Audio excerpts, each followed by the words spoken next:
Hey there, happy Friday. It's me, Victor, here with the weekly recap for the blog. Sorry for not being back the past couple of weeks. I know I missed last week's scan. Things have been quite hectic.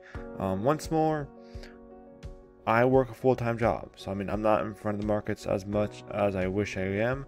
I am trying to go part-time, but no reason to whine. It is what it is. I'm only 21. Just take it day by day. But overall, the markets have been on fire.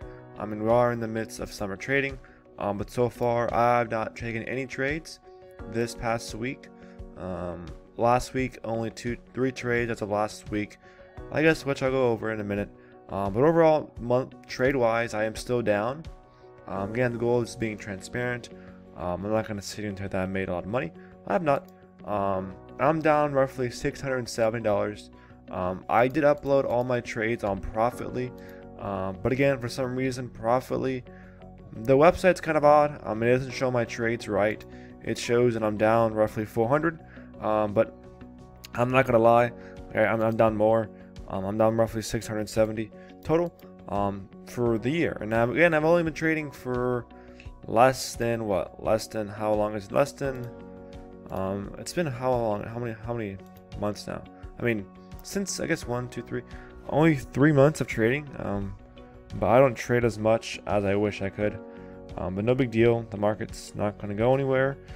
I do kind of regret not trading the past 3 weeks, because that's been really when all the hot plays have been going on, but again, I've been at work, so it is kind of tough.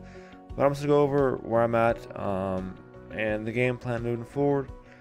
Next week I won't be in front of the markets again, because I'll likely be at work, but no big deal. Just gotta focus on what I'm good at. And again, as you'll see in the blog post which I'm writing, I say that trading from your phone is not ideal, and that is true, because at work, FOMO, okay, fear of missing out, is a real thing, and I see all these plays moving, all right, and I see all these plays going, and it's really hard not to act, okay, because you see all these people making a lot of money on Twitter and all that. But here's another side note: just filter it out. All right, I want to start focusing on that, and that's something I recommend, is that filter it out. All right, now understand those who are making a lot of money, they're in that, right? I hope some of them, like for instance, I know a lot of people making money really quick, and I hope they know why, because if you don't know why you made money, I am pretty sure that as fast as you made it, it's very easy to give it all back. All right, and always know why. That's another point I emphasize in the blog post. Always know why, even in life. All right, whenever you trade, always know why. If you don't know why you're entering a trade, why are you going to put on the trade? All right, always know fucking why. All right, go into a trade with a thesis, go into a trade with a game plan, and you exit whenever that thesis isn't valid. Hoping is not a strategy. I always say this again, it's like we rinse and repeat. You always want to go in with the target price, and ideally go into a trade risk first. What is the worst case scenario? That being a stop loss, a mental stop loss, and you exit when that mental stop loss is breached. All right, and yes, I've done it before. I don't stick to my trading plan, and those trades I lose a lot of money on. All right, not a coincidence. If you don't want to stick to your rules, the best teacher is experience, and you will learn the hard way. So always know why you enter a trade, and if you don't know why, just pass on the trade. All right, I've seen a lot of trades, a lot of tickers, like for instance, I'll talk about on IZA. I knew why I was going into the trade, but it was the wrong timing. And as a short seller, you have to understand 2 things. You have to understand ideally risk management and timing, because those 2 are very important. Because on IZA, I was on the right track. As you can see, this stock did collapse as I predicted, but I was shorting at the wrong time. And yes, I missed the major downside. When I had a major downside halt, I'm not sure if you're going to see it here. Yeah, I had a major downside halt. I was on the right track, but the timing was wrong. The timing was off, and that's my fault. I'm not blaming no one else. I take full responsibility for my actions. And yeah, I lost $160, but again, risk management. I was protecting my risk, because if this would have breached $3, monster squeeze. But again, timing. Ideal time to short was at the top end of a channel. I was shorting at the bottom end of a channel. Going long, that's what you want to do. Going long, you want to buy at the bottom end of a channel. Going short, you want to short at the top end of a channel. And I was shorting at the bottom end of a channel, and the market taught me a lesson. Am I upset? Yes, because this would have been my largest gain, but no big deal. On to the next, all right? But always know why. That's just one idea, all right? And again, I know those, I'm not going to say I made it, I'm not, but I still struggle with this. If you don't know why, just pass on the trade, all right? Just pass on. There's going to be a lot of trades down the road in your trading career. No need to let one wipe you out. But for next week, I'll be in front of the markets Wednesday and Thursday and Friday, so that's good for me. Again, ideally focus on gap shorts. This upcoming week, I mean, I do have enough money to split my account to have 9-day trades, but ideally the reason why I have one account solely at one broker is just to have the ability to short sell, because I do prefer shorting. That is just what favors me. Ideally for gap shorts, but we'll see how things going on. I mean, there's no really need to have more than 9-day trades in a week, because right now, again, I had mentioned we're in summer, so the market has been slowing down with all the volatility. That does not mean that there's opportunity out there. I mean, like any business, the door is still open. Every day there's a lot of setups, but you have to understand that you don't have to trade every day, right? For me, I don't look. I mean, today I had 3-day trades today. 3. I was off today. I could have traded. I didn't. Why? Because I didn't see nothing that suited me. Okay, I didn't see nothing that fit me as a trader. Now, for someone else, they probably made a lot of money. Good for them. Congrats. I don't care. All right. For me, I focus on what I am good at, and if I don't see it, I don't just leave. Okay, I don't just turn the screens off. I mean, I left today early, like an hour early, because there was nothing on scan, nothing that was really setting up for the afternoon session. So I just left. All right. No need to force anything. Just take it day by day, and as a trader, it's your job to understand that you don't need to have itchy fingers. Okay, I know in the beginning, I said this in a blog post as well, that for me take is boring. I know it seems counterintuitive, but for me trading is boring. Okay, I just wait until there's opportunity, then I take the trade, and I let the odds play out. All right, now I'm not saying trading's fun. I enjoy doing it. Okay, but don't take it what I'm saying to heart. But to me, trading should be effortless. It should be really boring.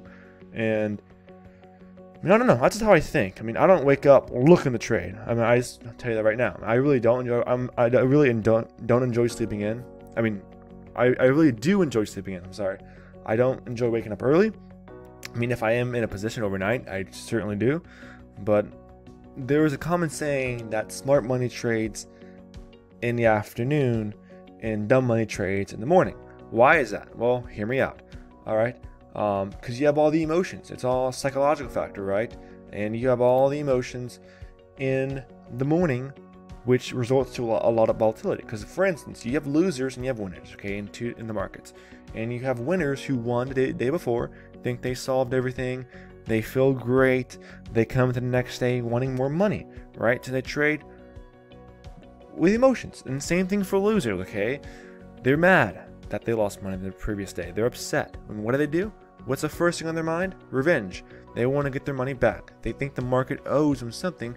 In reality, the market doesn't owe you jack shit. So they trade with the intent of making money, and doing so is the worst possibility, because the only thing on your mind is P&L. You're trading for P&L. That's the wrong thing to do. Trading should be boring. Trading should be effortless, and the money will come effortlessly. It's a byproduct of your craft. All right. And I mean, I'm not saying I don't trade in the morning, but ideally I wait till about an hour to an hour 30, at least till 9 o'clock. I mean, at least till 10 o'clock to trade. 10 o'clock Central Time, that is, for me. Because I like to set up like the pattern to emerge, to say. All right. But yeah, next week I'll be at work Monday, Tuesday, no trading. That's the goal. I have traded all these trades. For instance, the trades on which one? This bit large loss right here, $246. That was for my phone. These two were for my phone.